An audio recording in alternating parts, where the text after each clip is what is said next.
Justin wanted some maybe like video angles, but No, we're not doing it. right. Yeah, I feel like that's just more for him too.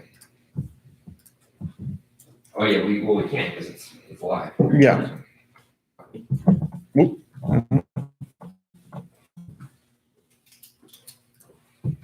I don't watch it because we may be live at the moment.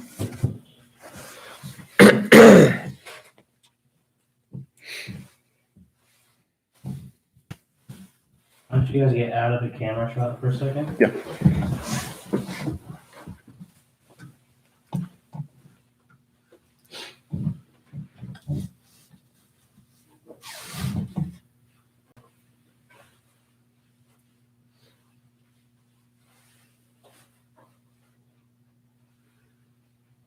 And then just step in like 4 minutes, you'll be good. That gives me time to speed it up. Okay. All right? Thanks, man. Thank you. I'm setting a timer.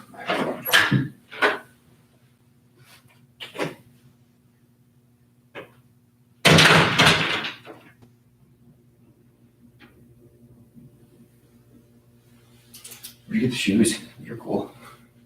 Thank you. Very cool. Yeah. I actually have a lot of nice shoes in my closet, but I figured it'd just be a lot easier just to bring one pair this week, just because. Yeah, I brought boots like that, these, and then my Nikes. I brought these and sneakers. That's it. Yeah.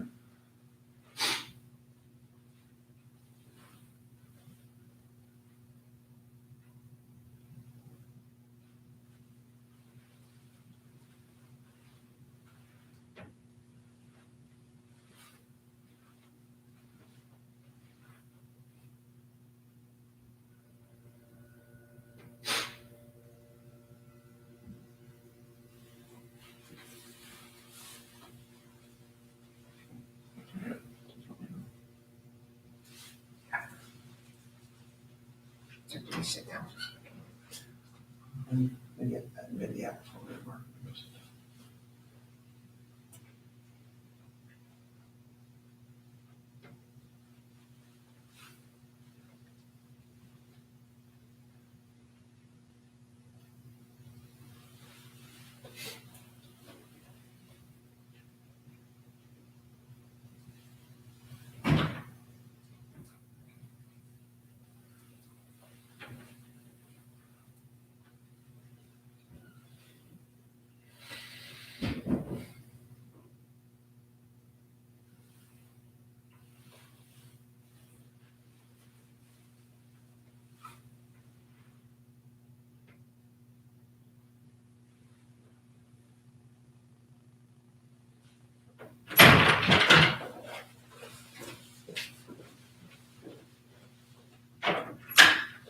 I want to take a picture of you guys are sitting there.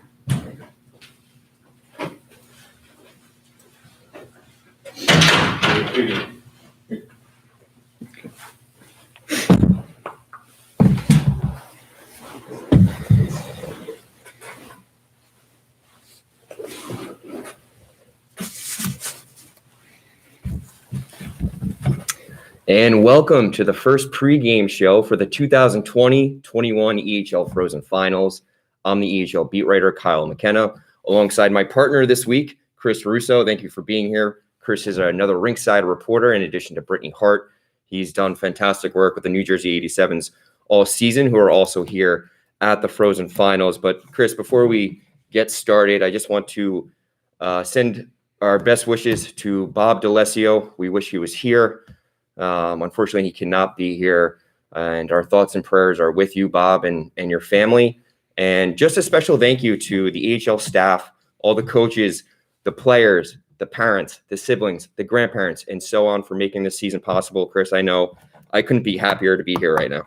Yeah, well, I'm so thrilled and honored just to be invited in any capacity, but I mean, this is just a thrill, just to be able to, to talk about sports. That that's what you want to do for a living. It's just such an honor, and this is one of the highest levels of junior hockey in the United States. It's an absolute pleasure and an honor, and I feel very appreciated for my work. I feel very appreciated by my usual employer, the New Jersey 87s, and here with the Eastern Hockey League. Sure. Very happy to meet you and meet everybody, and I really enjoy these first couple of days here in Pennsylvania. It's going to be a really fun week. Even as a former guy who laced up the skates and played at the junior level, Chris, like we never had this. Like this is a huge event.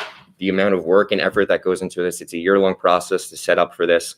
And I'm kind of jealous, Chris. Like we didn't have the big stage per se, and it's nice to see all the teams kind of get together and just portray good sportsmanship and fantastic young gentlemen. But let's dive into the 4:30 contest, Chris.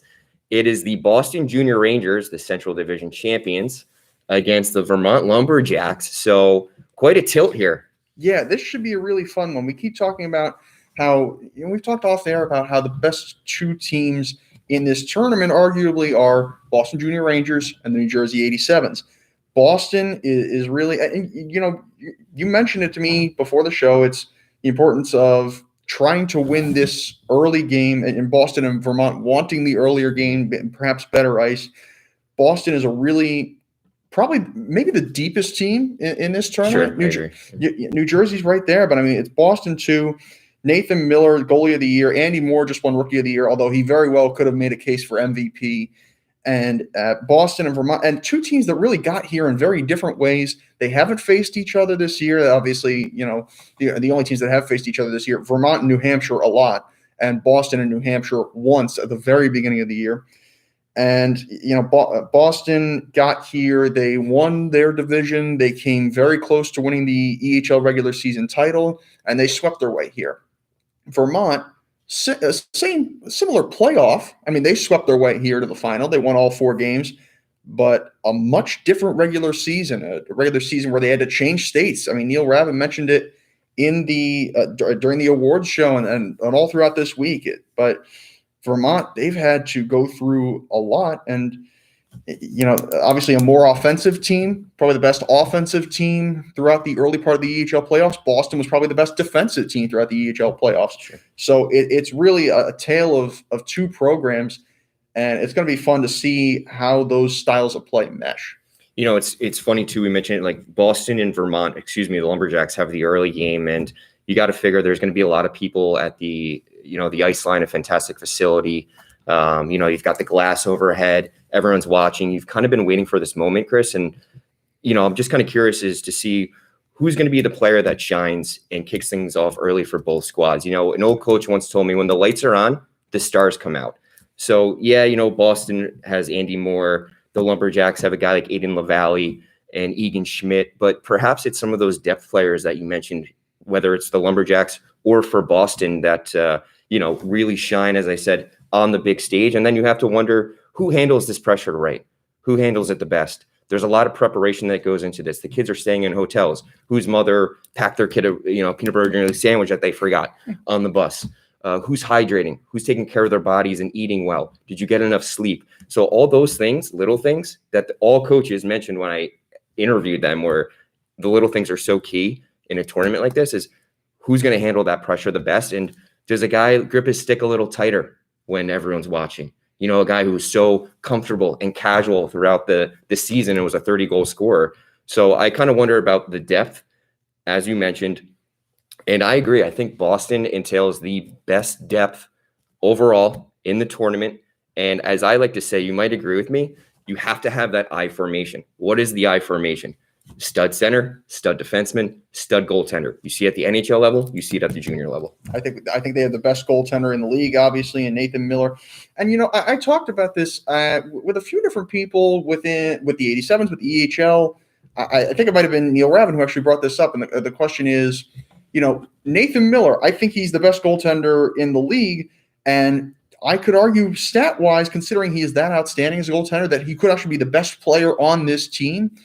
But the thing is, put a different goaltender behind that team, behind that good a team, or put Nathan Miller behind a different team. Let's say, put him behind East Coast. It's a different team. And you just have to wonder whether he's a guy who can stand up to that kind of pressure. And now this weekend, you get the Final Four. It's really where you get tested, you get to the cream of the crop.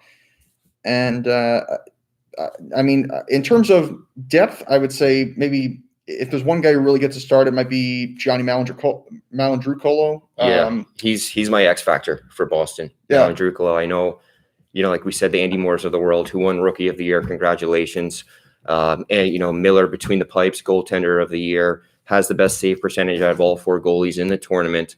But I think number 17 for the red, white, and blue is an X factor and someone to watch out for.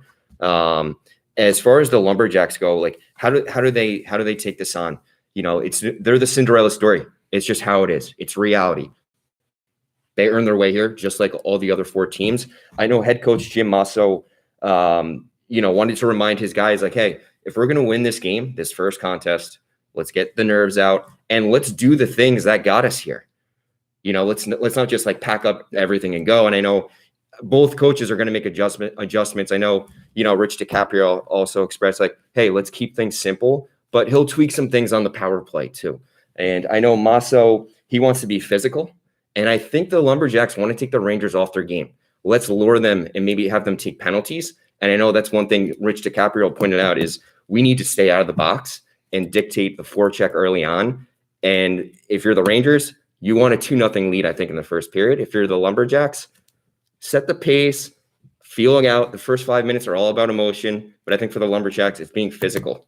Well, look, there have been arguments from teams all year that, the officials kind of take us out of our game. But you can also argue, it's our destiny. You make your own destiny if you're a team, and you say that if you play well enough, the officiating shouldn't matter. Mm-hmm. And so for Vermont, they really just have to play their own game, play a stronger offensive game. Boston's got to play a more defensive game, and Vermont's really just got to be a lot more aggressive.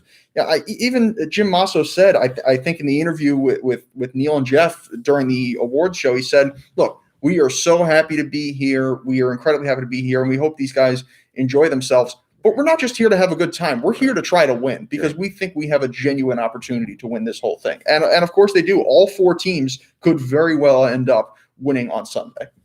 And sure, I think for the Lumberjacks, Chris, 2 things. If they're going to win this game, the best player on the ice, you mentioned it about Miller for the Rangers, it's got to be Raduzzi. He's got to be their MVP. We've seen it at all levels. Goaltenders can literally carry a team to a championship. And I think for the Lumberjacks, it's Raduzzi. And when you do get your chances, you got to capitalize. It's plain and simple. Yeah, well, that's the thing with Vermont. You think about it, you look at it with David Raduzzi, he's got a high goals against. He had a 3.28 in the regular season and a 3.25 in the playoffs. Obviously, it's a lot higher than Nathan Miller. Granted, the Lumberjacks, 23 goals for, the most in the tournament thus far. Yeah, well, that's what I was actually trying to get to there. Raduzzi had a .921 save percentage in the regular season. He's one of these guys, you see when you face a lot of shots, and it's just a matter of, if you're the opposing team, it's just a matter of piling shots on goal just so, you can just get 1 or 2 in, get a couple past him, because really he'll let in a couple, but you're going to have to earn it. You're really going to have to earn a few goals off him. And he'll make a ton of saves. This is a guy who will, a lot of games you'll see he'll make 47 saves and allow 3 goals. That seems like a normal day. That's above average, though. It's a little above average. It's above average. So. Okay, maybe I'm just thinking of the P a little more. So I've seen some tough things. But anyway, let's say 34 saves, 3 goals. That seems like a normal day for David Raduzzi. He will make you work for it. You'll win some high-scoring games, and he'll maybe allow more goals than the average goaltender would. But he will make a lot of big saves that will either keep you in it when you're down 3-1 or just make one big save to keep you up 3-2. Right. And, it's funny, Chris, like after speaking to all 4 coaches, they all kind of said the same thing, where we need to keep things simple and not get away from our game. And I know your 87s are going to be facing off with the New Hampshire Avalanche. So as Neil Ravin would say, it's the old dog meets the new dog. Your 87s. Adam Hooley thinks paying attention to detail is a difference maker today. Yeah, well, it's going to be very important trying to take down New Hampshire. And we talked about it. Chris Sorella, he said during the awards show, and that's probably the best way you can frame it after what New Hampshire did from the middle of the season down the stretch and early on in the playoffs, is, we think of ourselves as an underdog. And at this point, I think that's probably the best way to put it. That's the best mentality to have. He said they were feeling good. And New Jersey, obviously, old dog and the new dog and all of that. And New Jersey's, their motto is pretty much try to do it the right way. That's what Adam Hooley kept saying throughout the playoff run. We've already clinched in a very strange year. We've already clinched the regular season title, which guarantees us a spot in the Frozen Four with this whole format this year. And, but they still wanted to, we don't want to just use this as like exhibition games. We don't want to use these as preseason games and just, take a rest, let some of the guys who don't play as much play. No, we want to win. We want to do this the right way. We want to get there. And they won 4 in a row. To get here. New Hampshire, meanwhile, they lost 2 in a row, but they feel like they're the underdog. And I mentioned this to you before the broadcast. I mentioned that there's a great book called The Game, Ken Dryden, if you may have read it. And Ken Dryden talked about how the Montreal Canadiens in the late 1970s, they won the Stanley Cup 4 years in a row. And at some point, maybe like around the 3rd year, you just get almost tired of winning. Just because you're used to it, you're bored, and then you start losing. New Hampshire, meanwhile, they've won 2 in a row. They've won 2 consecutive championships. No other team in this tournament has won. And then last year, everything got canceled, and they've had some time to wait it out. They fell off the map a little bit and fell off the wagon in the latter part of the year. And now I think they're ready to try to take that back. They've seen what it's like to lose a little more often, and now they want to be back atop the mountain. Right. And I think, sometimes, look, the Avs deserve to be here. Yeah. They do. They won the division, a very efficient team. They're also deep down the middle of the ice.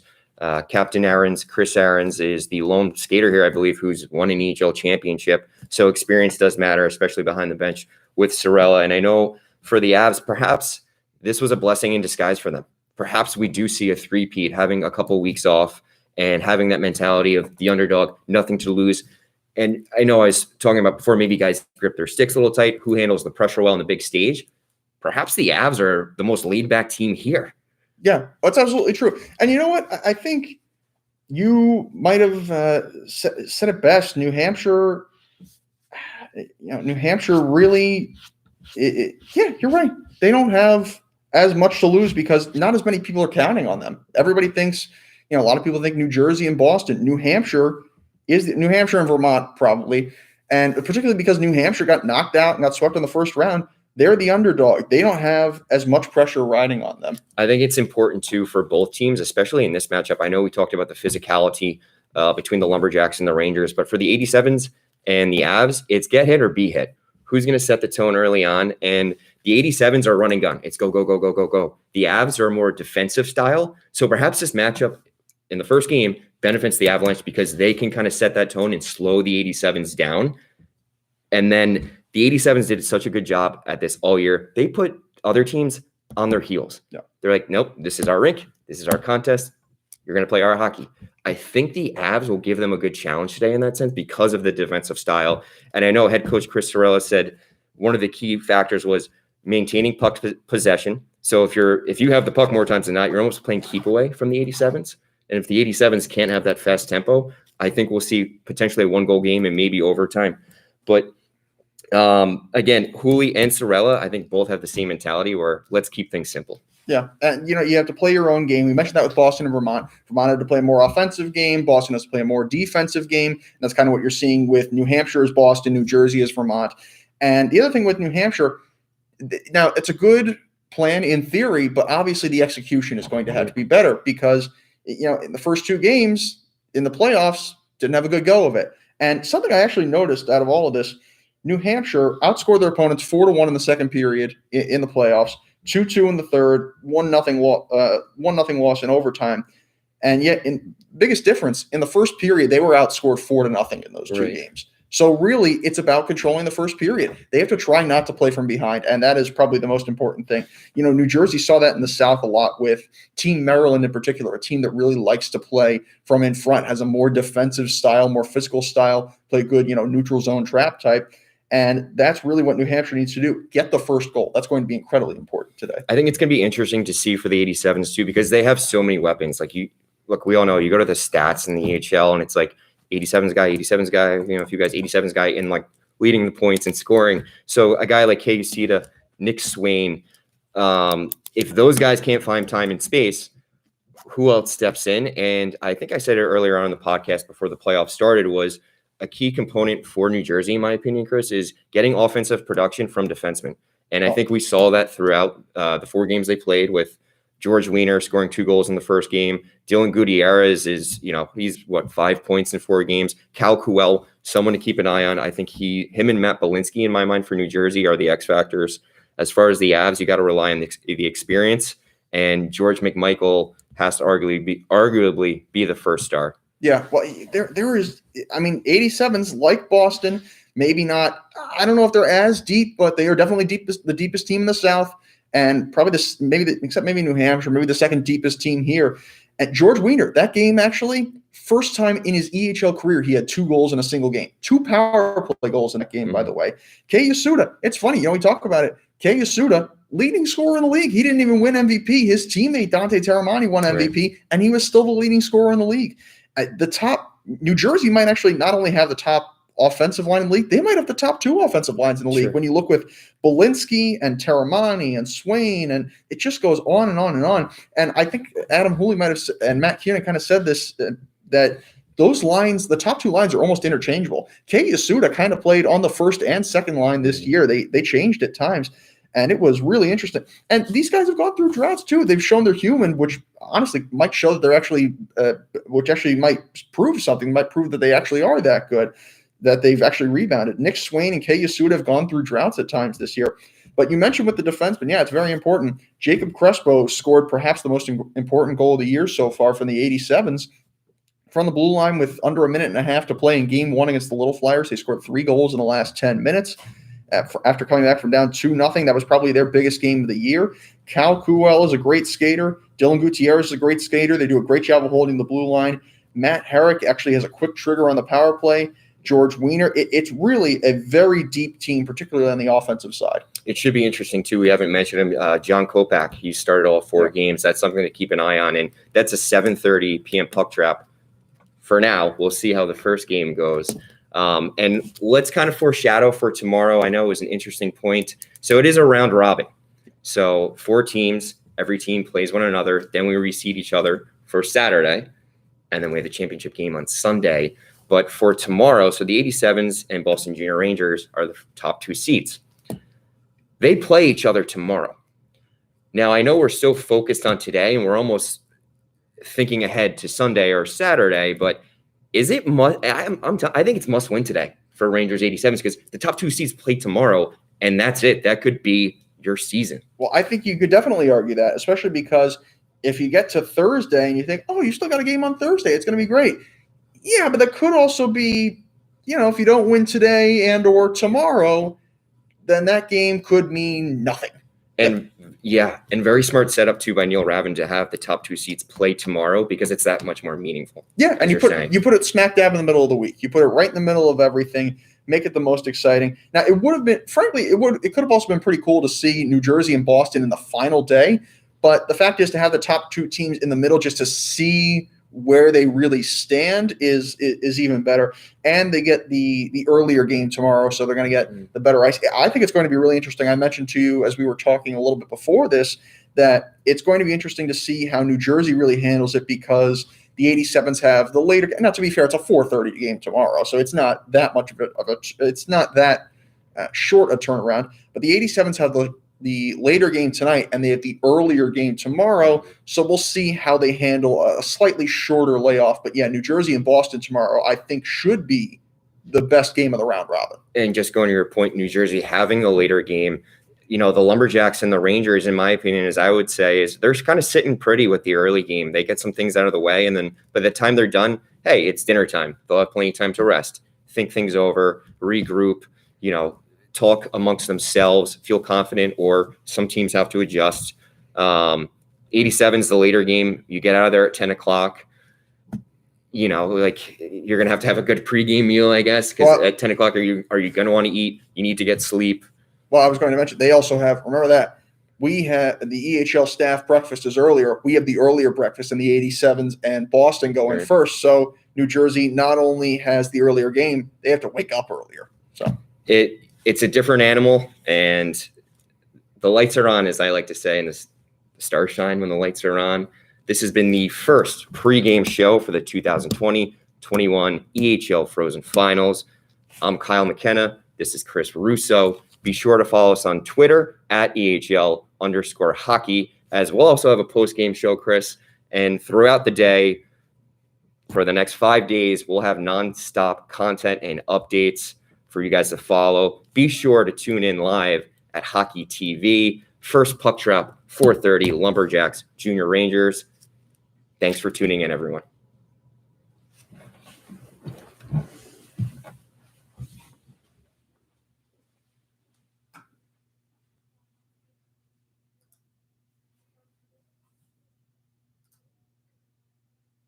Okay.